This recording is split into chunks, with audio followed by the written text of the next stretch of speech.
Okay, so try catch na tayo. So, mag-aaral natin yung try catch. So, okay, basahin natin definition, tapos doon na tayo sa example natin. So, first, try catch. So, when you execute a C# coding, different error can occur. Coding error made by the programmer due to the wrong input or the unforeseeable things. So, when an error occurred, C# will normally stop and generate an error message. Technically turn off this will throw an exception. So try catch. So the statement that allows you to define the block of code to test it for an error while it's being executed. The catch statement allows you to define blocks of code to be executed if an error occurred in try and block. The try catch keyword compare. Okay, so ang haba ng explanation. So ang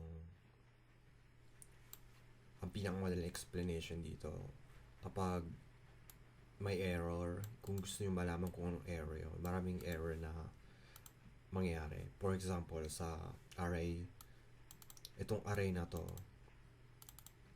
yung number, wala siya sa, di ba 10, 0, 1, 2,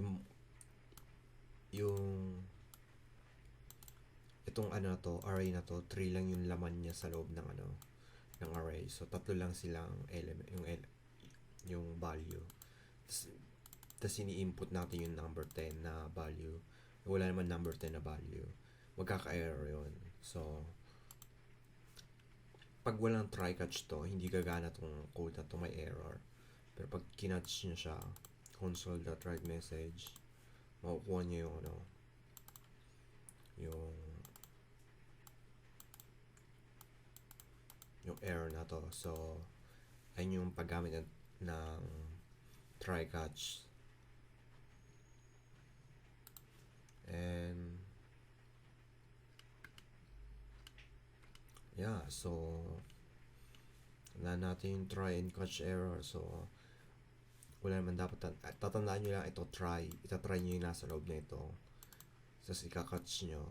Tapos yung exception gagawa kayo ng exception, tapos yung yung error, tapos that message. Pag sa Java, diba, stock trace ang gagamitin para makuha yung lahat ng error.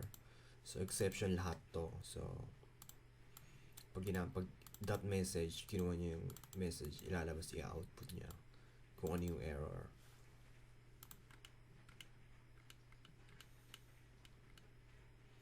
Okay, so doon na tayo sa finally na keyword.